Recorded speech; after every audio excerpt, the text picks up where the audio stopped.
I am very excited to welcome tonight Victor Pickard. He is the C. Edwin Baker Professor of Media Policy and Political Economy at the University of Pennsylvania's Annenberg School for Communication, where he co-directs the Media Inequality and Change Center. His research focuses on media history, journalism studies, and normative foundations of media policy. He has published more than 150 articles, book chapters, essays, and he often writes for popular venues where you might have read him, like The Guardian, The Washington Post, Jacobin, Harvard Business Review, The Atlantic, and The Nation. He has also authored or edited 6 books, including the award-winning monographs America's Battle for Democracy and Democracy Without Journalism. Democracy Without Journalism, Confronting the Misinformation Society. So we are really thrilled to welcome him here tonight, and we are going to bring him up. And I know he has a short presentation to begin with. So take Thank it away, you. Victor. Fantastic. Thank you so much, Julie. I really appreciate the introduction and for organizing all this. And I thank you all for being here this evening. It's such a joy to be able to talk to you about our media, which in my humble opinion, we should be spending more time talking about. I'm going to try to get a few slides up here. This is always the moment of truth. Let's see if that works. Oh, here we go. All right. My heart stopped there for a second. So again, thank you for joining us this evening. And it's especially a pleasure and privilege for me to be speaking to this particular audience. The folks in the red, wine, and blue community are doing such invaluable work.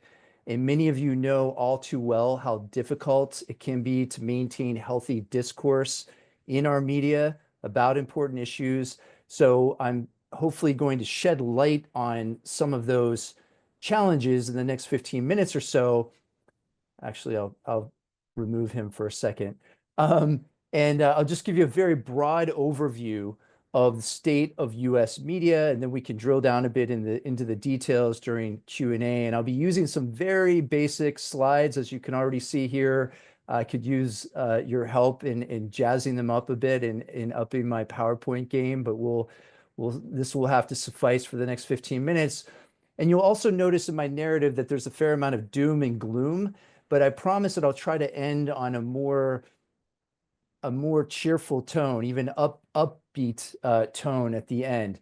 I'm actually weirdly optimistic about the long-term future for our media. I'm much more concerned about the immediate future, as you will soon see. So I think we can begin with one big question here, which is, how did this happen? And I don't just mean how did Trump happen, although there's certainly a relationship here, but I mean the endless sensationalism, trivialities, drama, but very little actual journalism that plays across all of our screens 24/7. How did that happen? This isn't normal. It didn't have to be this way. And if there's one key lesson that I've drawn from too many years of studying these patterns, is that there's nothing in our media that's natural or inevitable. It didn't fall from the sky fully formed, but rather it's the outcome of specific policies over time, policies that were often made in the public's name, but without our consent. Too often, commercial interests trumped democratic needs, to use a terrible pun. And I think we can see this in what might be thought of as misaligned incentives, where good reporting is often bad for business. And here are a couple quotes from media elites that really get at these core problems about how commercial values are dictating many of our content decisions, many of the programming choices that are made on our behalf. And this first quote is from the now disgraced Les Moonves, the former CEO of CBS, who said, "Trump's candidacy may not be good for America, but it's damn good for CBS." Damn good for CBS. I tried to use that phrase for the title of my last book, but my editor talked me out of it. But I do think it captures so much of what's so wrong about our media system. Again, that these profit imperatives dictate much of what we see and hear in our media. And the second quote by Chris Hayes, who I think it should be considered one of the better journalists, especially in cable news media, said on what was then known as Twitter a number of years ago, quote, almost without exception, every time we've covered the climate crisis, it's been a palpable ratings killer. So the incentives are not great. Now, obviously, if there's an existential threat to our planet, such as the climate crisis and a healthy democracy with a healthy media system, this should be an issue covered day in and day out. But instead, because it's a ratings killer, which in other words means this ratings, it's not just a popularity contest, it really translates to advertising revenue. So this really is another way of saying that advertisers don't think it's a good idea that these issues should be covered, don't think that this is what we want to see covered in our media. So then it's left uncovered. And I think we can think of many different issues where this is true. Now, to pan out for a moment and to look at some big picture context, truly to try to understand this inherent weirdness to our media system in the United States, because it really is different from most media systems around the world. And I think we can look at these three broad characteristics, what I refer to as American media exceptionalism, and exceptional not in a good way. Many of our sectors, many of our news media sectors are dominated by a handful of corporations. The fancy word is oligopoly, although in many cases that's overly generous. We're really talking about monopolies or duopolies. But what it's really saying is that there's lack of competition in these given media markets. There's lack of consumer choice. And it's also dangerous for democracy for a whole host of reasons, ranging from lack of media diversity, fewer voices and views represented in our media. It also confers too much political economic power to those few who own and control our media. But even more than that, many of these media corporations are part of larger media conglomerates, which means they've got their fingers in various pies and various media industries. And we're seeing this play out now under the current Trump administration, where because many of these media owners have acquisitions and mergers they'd like to make, they'd like to go through the FCC, which is now very much acting in concert with the Trump administration under Chairman Carr. We're seeing this vulnerability, we're seeing this hazard to democratic society where government is allowed to exert pressure on what media cover. And media are trying to curry favor with the Trump administration. So we're seeing this with CBS and many other major media corporations as we speak. The second characteristic that are not only are we at the mercy of these media monopolies, but they are also very lightly regulated in terms of public interest obligations. Some of you may have heard of this thing called the Fairness Doctrine, which was a media policy on the books thrown out in 1987 during the Reagan administration, as were many public interest obligations. But it used to mandate broadcasters who wanted to hold on to their licenses to the public airwaves that they must cover issues that were important to local communities and do so in a balanced manner. So we no longer have the Fairness Doctrine. Net neutrality is another example of a public interest regulation that's no longer in effect. But it's this last characteristic that I think is the most consequential for our public media, and that is, or I'm sorry, for our media system, and that is our media, unlike most systems and most democracies on the planet, are predominantly, overwhelmingly commercial. We have only a very weak public alternative to our commercial media, which I'll get into more in a moment. But this, I think, really describes and defines our media more than any other characteristic. And I should say that some democracies suffer from one or two of these problems, but very rarely do you have this perfect trifecta, this perfect storm that has created a commercial, really an experiment to see if a hyper-commercialized media system can serve a democracy. And I think we're seeing a lot of evidence today that it's a failed experiment.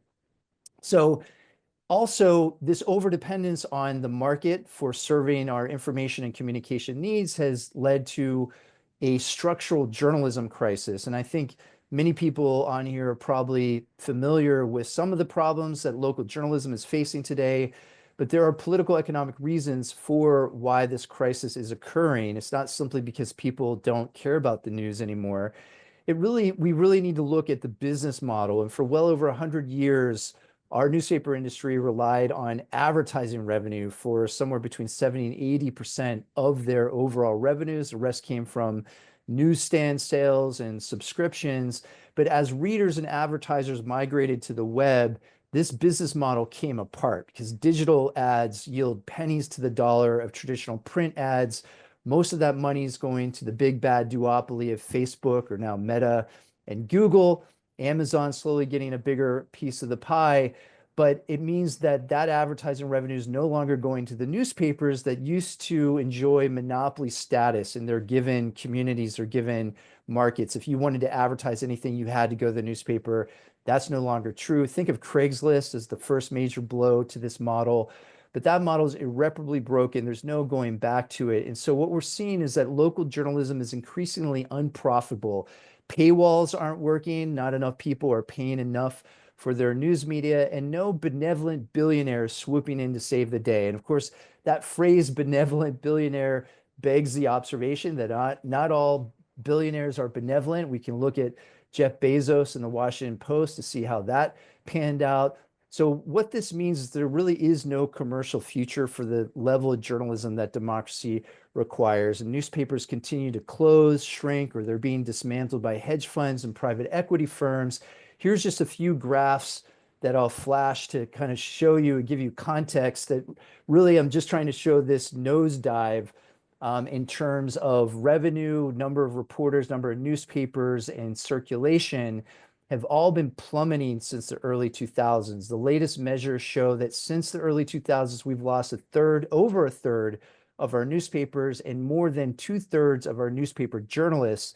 And one of the reasons, I'd say the main reason why we should spend so much time and be so concerned about newspapers, is not out of some sense of nostalgia for, ink-stained fingers and wrestling through broadsheets, but it's the fact that even today in their beleaguered state, most of our original news and information comes from newspapers. Most of the information that we find in social media or from online news or cable news all derives back to local newspaper journalism. They're the informational feeder for our entire media ecosystem. So if we lose newspapers, we lose journalism altogether. And this, of course, means that increasingly people, tens of millions of Americans now, are living in what we increasingly refer to as news deserts, entire regions and communities that lack access to any local news media whatsoever. Rushing into that vacuum is all manner of mis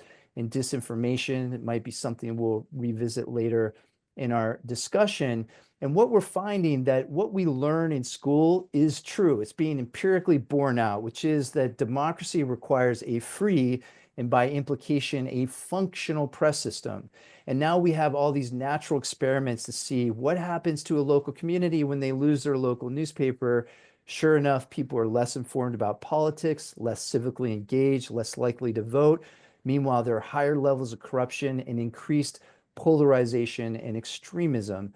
So this clearly is not good for democracy. Now, in a healthy democracy with a healthy public media system, we could hope that our public broadcasting could serve as a kind of safety net for when the market fails to support the journalism we need. We could hope that our public media step into the breach and provide local news and information. But unfortunately, we don't fund our public media well enough for them to rise to that challenge. And if you look comparatively, you can see that the US is almost literally off the chart for how little we fund our public media at the federal level. It's inched up a little bit in recent years. It now comes out to about $1.58 per person per year. If you throw in local and state subsidies, you get closer to $3.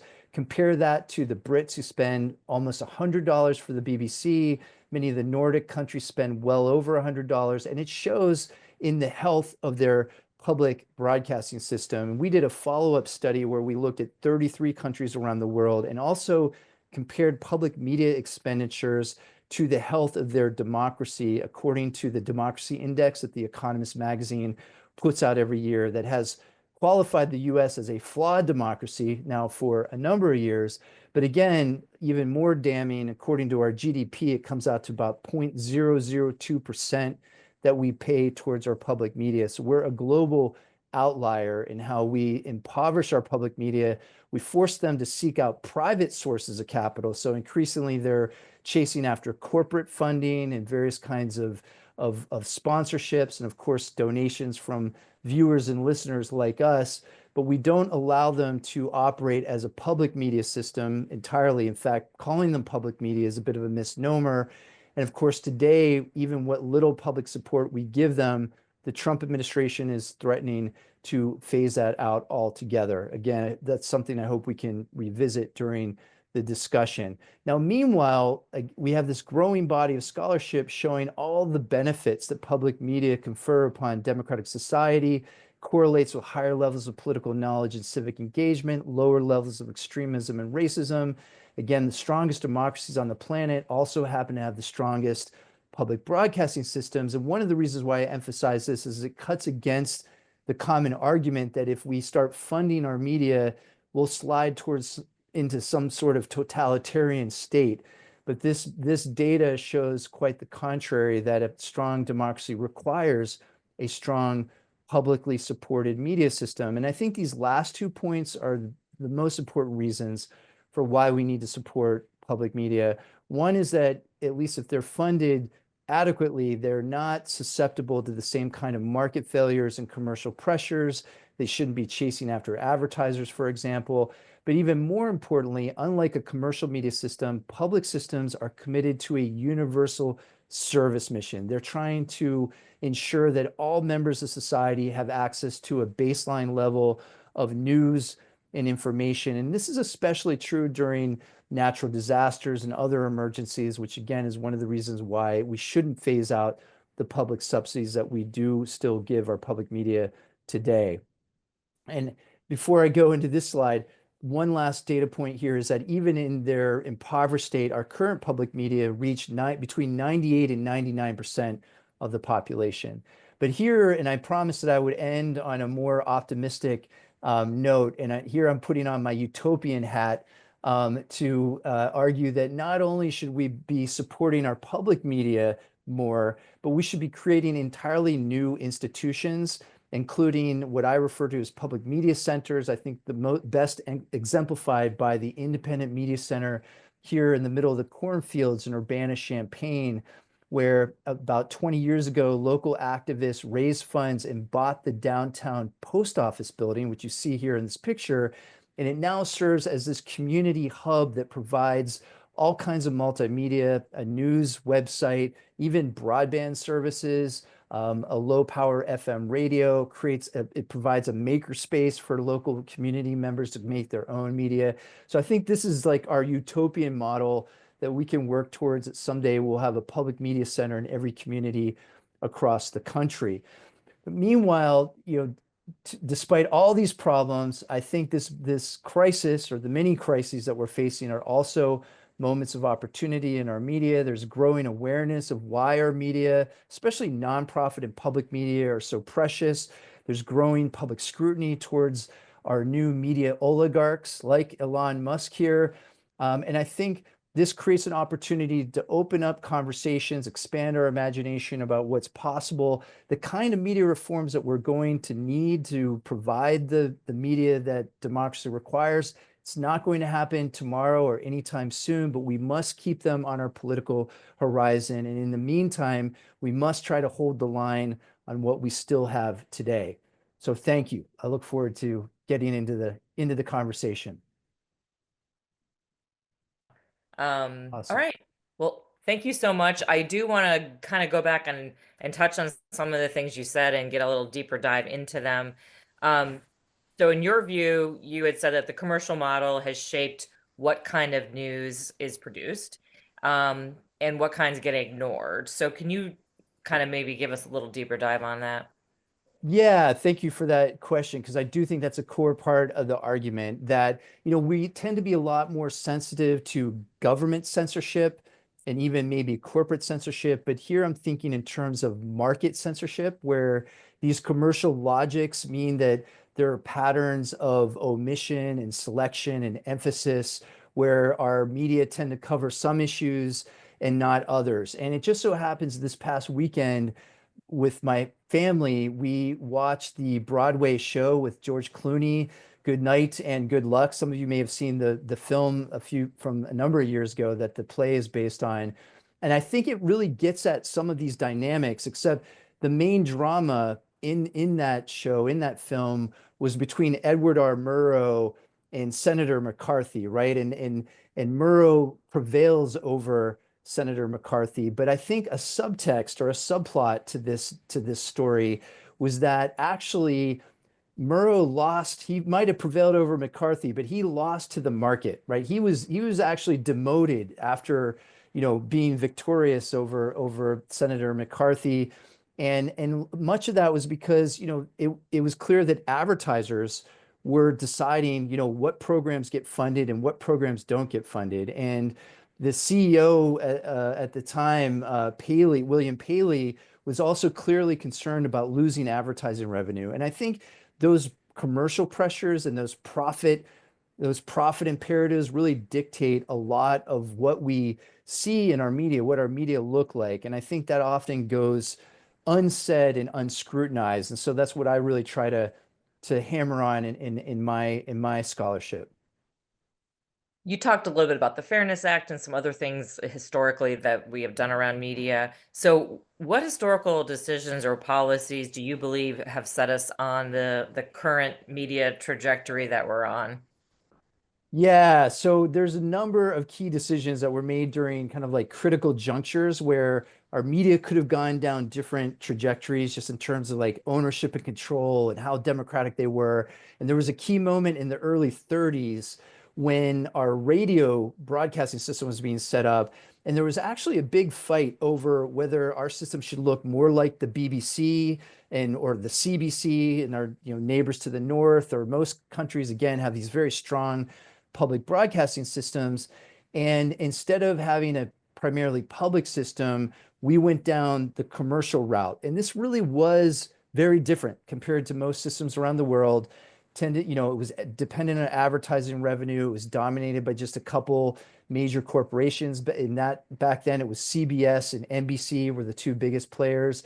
So I think that decision really sent us down, a particular pathway.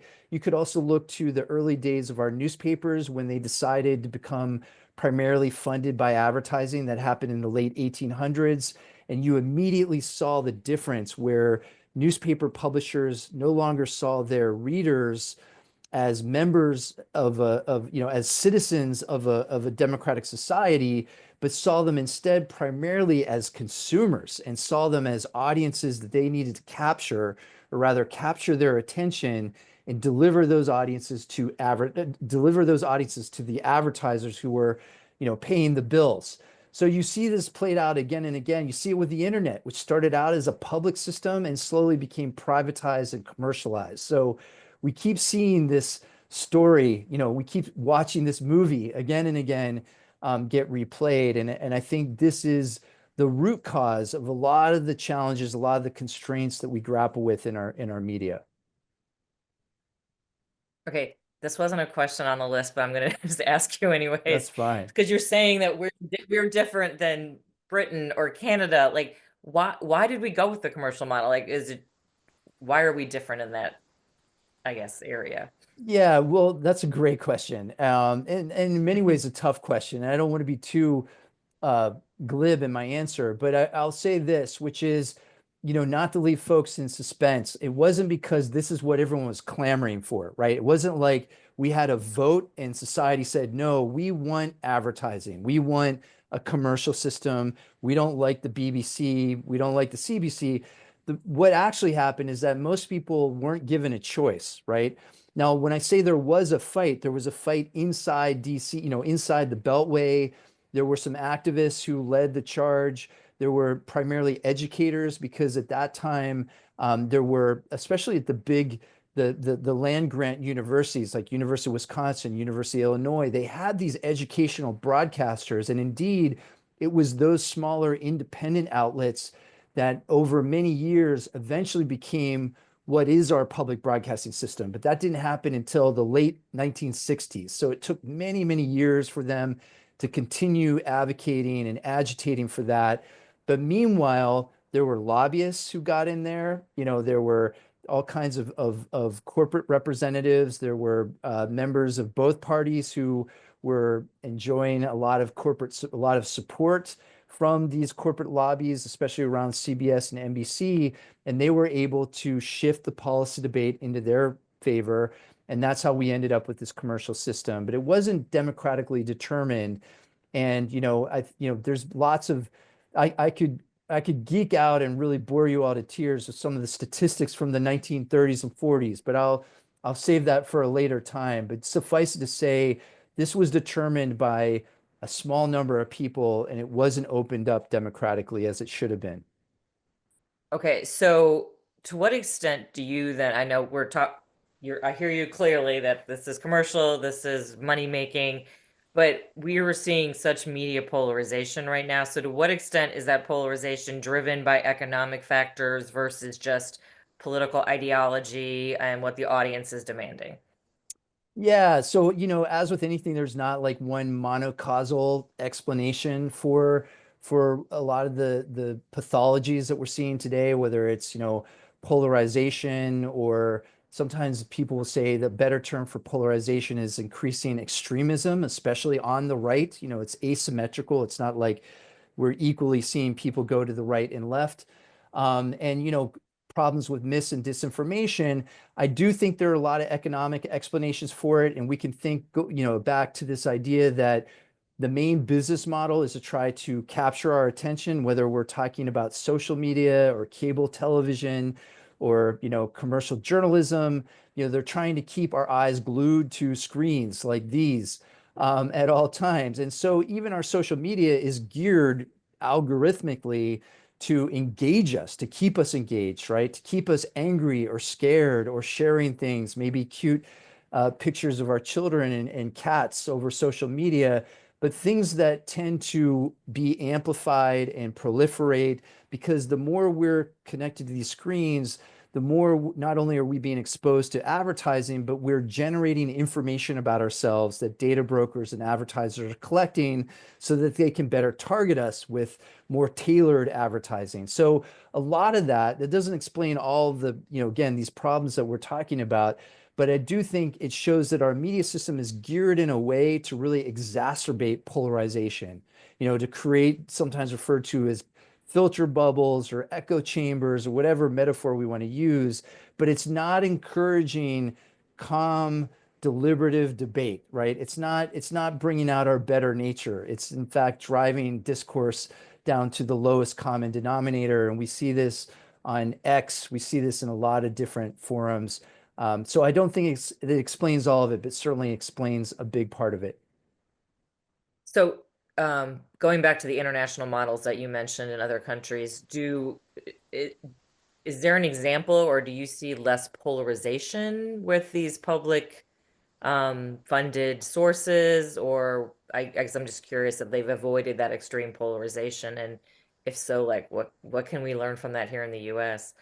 Yeah, I mean, there's no perfect model anywhere, right? So any place, I talk to my British friends and they'll complain about the BBC and about, all the things that they're dealing with. Although when I hear about their problems, I kind of wish we had those problems here in the States.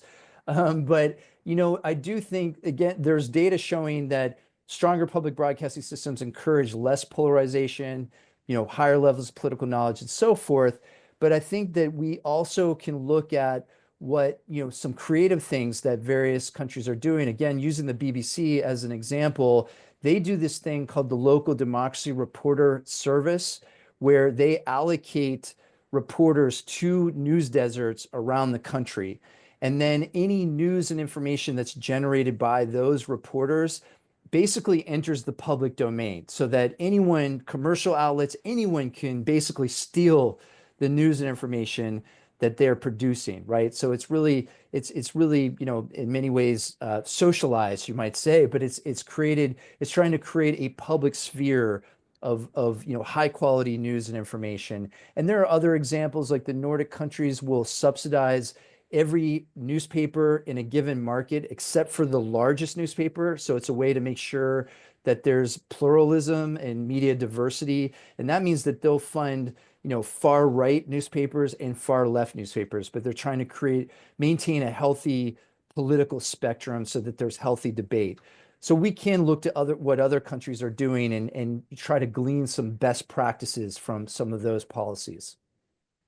Okay, so let's turn to disinformation because obviously, in this polarized uh, time we live in, and the internet just being a source of complete disinformation all the time, how do you see the balance between regulation and free speech when it comes to trying to combat disinformation? So as you might guess, that's always a very tricky balance, right? There's always a tension there. And there is this kind of libertarian fantasy that government's never involved in our media, and we should never let government get involved. If they do, it's a violation of the First Amendment. Well, that is a myth. Government is always involved in our media. It's a question of how it should be involved, whether it's there to help protect the public interest or whether it's there to protect and enhance corporate interests. And so, there are many cases where we want government to get involved to, perhaps shield us from there are dangerous types of information or misinformation that we might want to have, for example, life and death issues on social media about vaccines or during COVID, what was safe, what should we be doing? Or, for example, where should we go to vote? There's all kinds of dangerous misinformation about voting in elections. So I feel like there is a role for government to try to protect and ensure high quality information. And that gets at what I think is I think instead of having government try to stop the bad stuff, we really need to make sure that government's there to try to help facilitate good and high quality and reliable news and information. And so that's why sometimes I try to steer the conversation away from it's just about stopping bad, dangerous misinformation, but instead try to make sure, I mean, even the First Amendment, which is all about, protecting speech and expression in the press, we wouldn't have the press clause in the First Amendment if there wasn't a press in existence already, right? It kind of implies that it's a government duty to ensure that there is a press system in the first place that needs to be protected. So all that's a long way of saying that I think there is a proactive and affirmative role for government to play, but we have to make sure that our governments aren't making decisions in terms of content. They have to be content neutral, ideologically neutral, and we're seeing quite the opposite happen right now. As anyone who's been paying attention and watching what the Trump administration is doing towards our media in recent weeks. Okay. What are some of the biggest consequences, whether it's democratic, cultural, or otherwise, from the collapse of local journalism? And do you see any promising public or nonprofit models emerging that is going to fill that local news gap? Yeah, so there's often an emphasis again on questions around information. So if we lose local journalism, people aren't getting good information about what's happening in their backyards, how they should vote, what issues their candidates are running on, just basic bread and butter stuff that we know self-governance depends on. If we don't have that, we really can't have any semblance of democracy. But I think it goes beyond just information to include things like building community, building solidarity with our neighbors. These many of the things that we're grappling with today, whether we're talking about again the climate crisis or various kinds of inequality or information like around the future of our education system, for example. All these things are collective action problems, and they require communities to organize and try to confront these social problems. And you simply can't do that without local journalism. Whatever your first issue is, your second issue needs to be media because you're not going to get very far on your first issue if you don't have a media system that's conducive to the kinds of issues that you care about. So yes, for the most basic kinds of deliberation and organizing and just being a democratic society, we need to have local journalism intact and operable in our local communities. Okay, so you have argued for public subsidies or public media infrastructure. What would that look like? Sure. So there's a couple examples I would mention, and also going back to your last question, because I think you did ask, are there any like good examples of things that are working for local journalism? I do want to really underscore that even though all these terrible things are happening and we're seeing the collapse of local journalism, one of the bright spots I didn't mention in my talk is that we're experiencing a new golden age of nonprofit journalism. And I don't think that's going to solve all of our problems. It's not going to solve the news deserts problem, for example, but we're seeing all kinds of experimental institutions and outlets rising up from the ashes of the commercial system. And here I'm thinking, for example, like City Bureau in Chicago or Outlier Media in Detroit, or here we have Resolve Philly in Philadelphia. And these are local institutions that tend to be very accountable and responsive to local communities, and they are nonprofit. And I think that's key. They're not trying to sell advertising or just make a profit. They're trying to serve the local information and communication needs of local communities. And they try to look like the communities that they serve, right? They're trying to be representative and telling these stories, going to where the silences are. So I think that can give us hope. And I think with a public system, recognizing that a nonprofit model is fantastic, but it's not going to cover all communities. It really is only this public media system that can try to make sure that that infrastructure is in place for all communities. And even though when Americans hear this phrase media subsidies, they drop into fetal positions. It sounds like antithetical to core American freedoms. But in fact, media subsidies are as American as apple pie. Like going back to the first major communication network, which was the postal system, which was established in the 1790s and early 1800s, was primarily a newspaper delivery infrastructure. More than 90% of its weight and traffic was made up of newspapers, and it was designed to deliver newspapers at a greatly subsidized rate to all communities across the country. And so, in many ways, the early post system was like the internet of today. People, the founders, for all their flaws, didn't think that the market alone would support the kind of information system that we needed. So they would subsidize to the tune of, in today's currency, it would be like tens of billions of dollars that they were funding this media delivery infrastructure. So I think we can look to these historical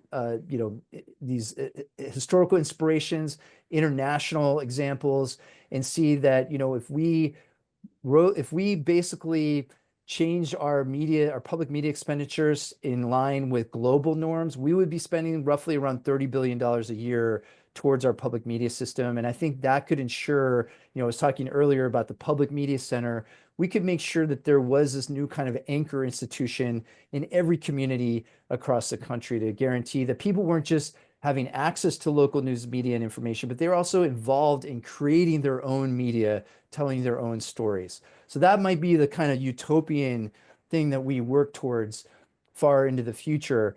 But I do think we have these kinds of exemplars that we can point to that are kind of proofs of concept. And the last thing I was saying, that at the state and local levels, even though a lot of things that we want to see happen aren't going to happen anytime soon, especially during the Trump administration, we probably don't want them to happen during the Trump administration. But if we look at local and state initiatives, we're seeing very creative measures in subsidizing local news initiatives. We're seeing that in New Jersey, we're seeing it in California, especially in the more blue, progressive states. But there's all kinds of things we can do at the local level to try to support the local media that we need. That's great. I know there are a ton of questions. So last thing for me, if you had a magic wand and you could just fix one thing right now in US media, what would that be? It's probably no surprise that based on everything I've been saying so far, but I would flip the balance on, most countries have very strong public media systems and then smaller, often, very vibrant commercial media systems. And I don't think we should try to get rid of our commercial system by any means. But if we had a more balance, if we were able to rebalance, and so that we did have this stronger public system and the commercial system was a bit smaller, a strong public system can make the commercial system behave better. So That's what I would do. At the very least, I would put more constraints on advertisers and, try to make sure that they didn't have so much influence on so much of the media that we consume. I know that there are a ton of questions in the chat. I think Julie's probably writing furiously. I can see her there with her head down. But we do have one special guest that we want to bring up. So for those of you who do not know, maybe you see a family resemblance. This is Lara Bur. She is our deputy director in Virginia. And we have Victor here tonight because he is her brother. And she said how great he was at presenting on media. And I was like, oh, well, we need to have him on. So Laura's here to ask you the last question before we get to the Q&A from the chat. Excellent. And thank you, Julie. I have been seeing amazing, smart questions in the chat, so I'll be brief. I was going to take a second just to indulge like the power of putting you in the hot seat for once, Victor, but since our mother's in the audience, I'll behave. But anyway, and if I don't get a chance to say this, thank you for bringing your expertise. I know how passionate you are about this, and I'm just thrilled that we're able to learn a little bit of what we can do from the local level. So that, along with my question, we have everybody on this call, like the amazing support and motivation, and we have the people to really do the work in our local communities. So what, in your opinion, can we all do to address this issue with our media? Yeah, thanks, Laura. And it's it's not really a softball question that I was hoping from you, but I'll take it nonetheless. It's a challenging one and a really important one. So I will try to, but I also want to be very brief because I would love to get into those great questions and open this up to a bigger conversation. But I think there are three general categories of things we can do.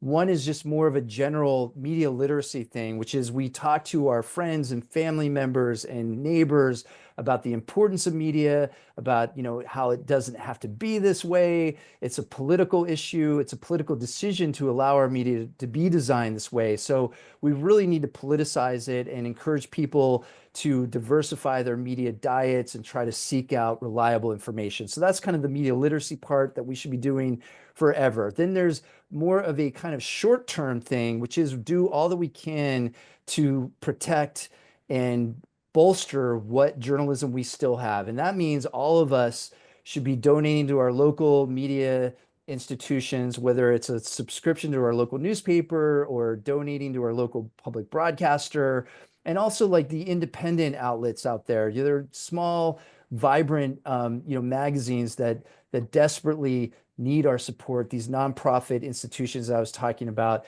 we should be supporting them and blowing on those embers and trying to, really build them up as much as we can. And then for the long term, again, we need to be very ambitious. I keep thinking in terms of like a Project 2050 for media reform, right? So, conservatives have been very successful at doing this, putting things on their horizon and working towards them for decades. And now here we are today.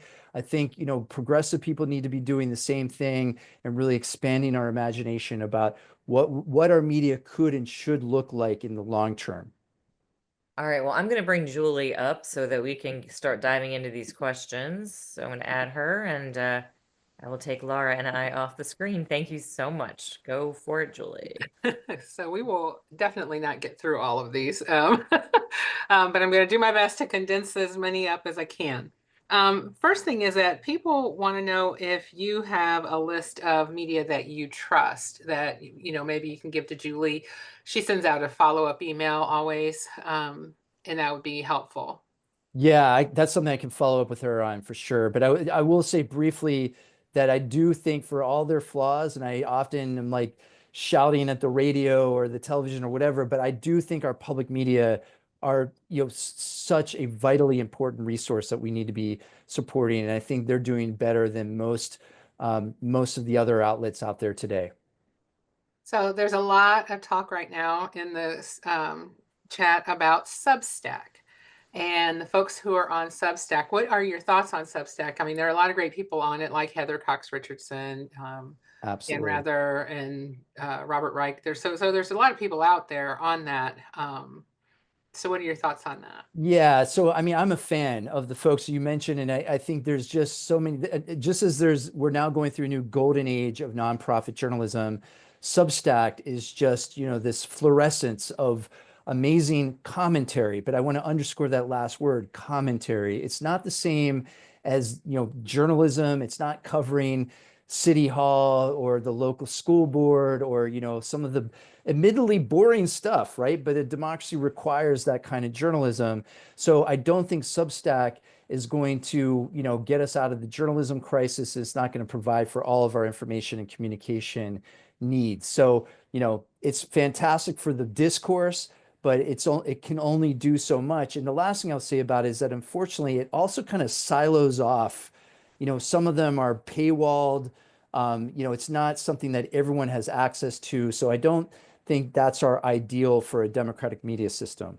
Somebody did bring that up actually, that a lot of the folks on there have exclusive content. And so you can't Exactly. subscribe to everything because a lot of their pricing is like a year's subscription to a newspaper. So that Yeah. actually was brought up so that, it doesn't seem like that's the perfect answer either. Um, the next one that I wanted to kind of, oh, I thought this was a really great question. So this whole issue, is this like when we were telling folks, or we still tell folks to run for local office? Should we be telling folks to develop a local rag? Should we should Yeah. we strike out and have some folks, start to do this again? I love that idea. And, there's always been, or at least for many years, there's been this argument that, now that we all have these devices, we can be our own media. We can all be journalists and commit acts of journalism. And I think that's fantastic. And that works sometimes. I mean, the things that just regular citizens capture in video that then the whole world sees is amazing, right? That's something that new technology has afforded us. But again, like that's not most journalists, we want them to have living wages, right? We want people to have jobs with benefits that do this day in and day out. And too many of these plucky citizen, local upstarts are, they're based on volunteer labor. They're not, it's not a systemic fix. So, I encourage people to do it when they can, but I also think we need to be clear-eyed about the limitations of that model. So then the other question is, how do we address this with Congress? Somebody asked the question, who's lobbying to favor the corporation, not the personal viewer? And how does that viewer reader get non-commercial media? I would flip that to just say, the opposite. So how do we address this with Congress? Is there anybody lobbying for us folks, which is probably no, because we don't pay them to do that. And lobbyists get paid a lot of money. I used to work in State House, so I know. But is there anybody out there who's looking at doing that? I wish there were more people like that. And, I will mention one group of full disclosure. I chair their board of directors. So I'm very biased when I say this, but Free Press is a group they have a major office in Washington, D.C. And they're arguably the leading media reform organization in the country. They are definitely leading the charge along with other public interest groups to support our public media, to try to rein in some of the excesses of our corporate media, especially around like, Fox News, for example, not to single out Fox News, but I think that is an example of this growing, right-wing media ecosystem that's amplifying a lot of political messages. And so Free Press and other groups are really trying to lobby on our behalf, but not enough of that is happening. And I think, you're sort of put your finger on it. A bigger problem is just the money in politics, right? We need, there's some other deeper fundamental problems that we also need to deal with simultaneously to try to get some of that money out of politics so that not so much of our government is captured by these commercial interests. And that's true also at the Federal Communications Commission. There's just a lot of regulatory capture that's happening that we have to deal with, and that is a major problem. So there was also a discussion in the chat about, local disaster, or not local, but the lack of disaster coverage. And especially with FEMA being diminished, these are, major concerns, and those things have not really been covered. And especially in light of the cuts and things that are going on. I mean, it's just really, um, I don't know, kind of scary. We Hmm. had a couple of states where folks were, killed in these recent storms from a couple of nights ago. How do we it's not just the political coverage that isn't happening. It's also, I think some of the results of these cuts that we have going on in these institutions that we've always had to either protect us or inform us, et cetera. No question. I totally agree with what you're saying there. In fact, because we have so few journalists left on the ground and they're constantly being asked to do more with less, with fewer journalists being paid less, fewer benefit. I mean, it's really, the kind of precarity that they're dealing with is really like heartbreaking. And that means that those kinds of local issues aren't getting covered. And when national news organizations parachute in, they might get a couple snippets from people on the street and then they leave.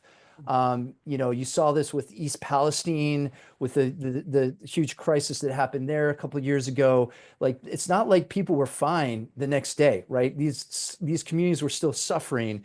And so we're going to see more and more of that. And even with public broadcasting, where they often are in those communities, if they were to lose the current funding that's being threatened right now, that would disproportionately hurt public broadcasting outlets in rural areas like Alaska and Wyoming and West Texas, places where they really are the last resort for news and information, oftentimes life and death information about around these natural disasters where it's safe to go. And so there all those reasons and more. There aren't incentives for the commercial media to cover it. We're having fewer journalists on the ground. And that's sort of an outcome of these news deserts that unless we start funding our media properly, it's only going to get worse. So, are there any bills in the Congress right now? Is there anybody at all that has introduced anything that we could be supportive of to making news, excuse me, So honest and fair?